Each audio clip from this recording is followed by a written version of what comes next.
বরফের স্তরকে চূর্ণ বিচূর্ণ করে সাগরের গভীর থেকে উপরে উঠে আসছে বিশাল দৈত্যাকার সাবমেরিন। আর্কটিক মহাসাগরে 16 ইঞ্চি বরফ ফুঁড়ে মাথা চাড়া দিল ইউএস নেভাল ফাস্ট অ্যাটাক এই সাবমেরিন।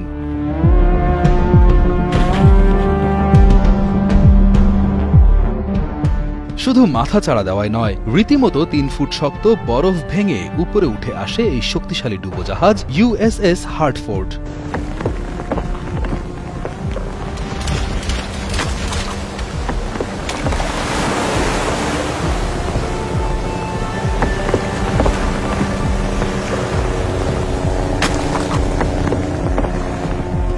কয়েক বছর আগে মার্কিন নৌবাহিনীর ভার্জিনিয়া ক্লাস ইউএসএস হার্টফোর্ড 5 সপ্তাহের জন্য নিজেদের সক্ষমতা প্রদর্শনে দেখা যায় এই দৃশ্যের।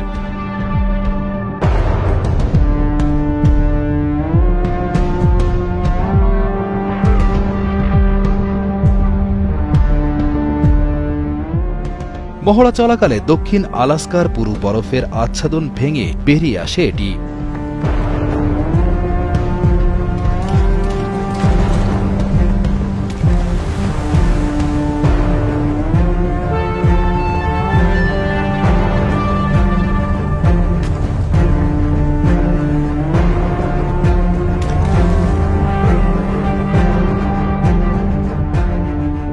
এরপর বাকি সেনারা সাবমেরিন থেকে বেরিয়ে শাবল দিয়ে বরফ ফাটিয়ে সাবমেরিনের ঢাকনা খোলেন। এর পুরো প্রক্রিয়াটাই চলে হাড় কাঁপানো ঠান্ডায়।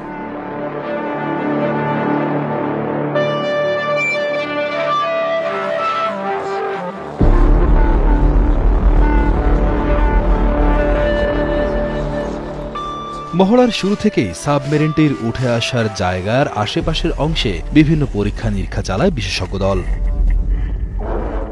এমনকি হাড় হিম করে দেওয়া বরফ শীতল পানির নিচেও ডুবুরি দিয়ে চালানো হয় সম্ভাব্যতা যাচাইয়ের কাজ।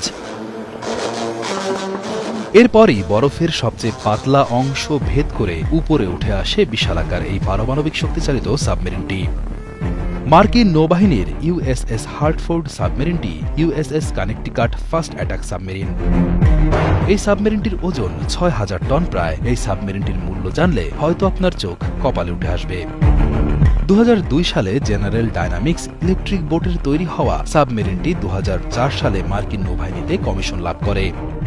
এর মূল্য প্রায় $2.8 বিলিয়ন, যা বাংলাদেশি টাকায় দাঁড়ায় 28,000 কোটি টাকা। এটির দৈর্ঘ্য 377 ফুট এবং প্রস্থ 34 ফুট।